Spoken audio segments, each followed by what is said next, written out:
కేంద్రంలో మూడోసారి అధికారంలోకి వచ్చినటువంటి బీజేపీ నరేంద్ర మోడీ ప్రభుత్వ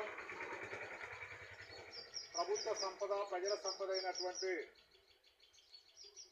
బొగ్గు బ్లాక్లను వేలంపాటలో పెట్టి ప్రైవేటు కార్పొరేట్ సంస్థలకు ఇవ్వాలని చెప్పి నిర్ణయం చేసింది. తెలంగాణ రాష్ట్రం నుంచి కేంద్ర బొగ్గు గనుల శాఖ మంత్రిగా ఉన్నటువంటి కిషన్ రెడ్డి గారు హైదరాబాద్లోనే ఇటీవలనే వేలంపాటలు నిర్వహించడం అనేది జరిగింది.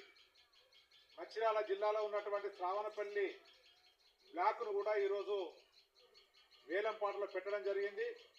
మొత్తం సింగరేణిలో కొత్త బావులు రావాలి, కొత్త బావులు రాకపోతే సింగరేణిలో ఉద్యోగాలు అనేటివి ఉండయి. ఈ ప్రాంతంలో ఉన్నటువంటి నిరుద్యోగులకు ఉపాధి దొరికేటువంటి అవకాశం లేదు. ప్రైవేటు కార్పొరేట్ సంస్థలకు ఆదాని అంబానీ లాంటి వాళ్ళకి ఇస్తే యంత్రాలతో పనిచేయించడం, మనుషులకు ఉపాధి లేకుండా పోతుంది.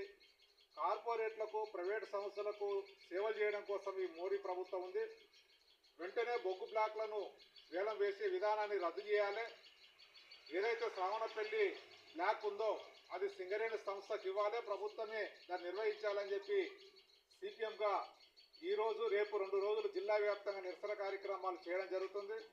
ప్రభుత్వం కనుక స్పందించి వేలంపాటలు రద్దు చేసి ఆ బొగ్గు బ్లాక్ను సింగరేణికి ఇవ్వకపోతే రాబోయే కాలంలో ప్రజలు పెద్ద ఎత్తున పోరాటాలు చేస్తారని సందర్భంగా కేంద్ర ప్రభుత్వాన్ని హెచ్చరిస్తున్నాం.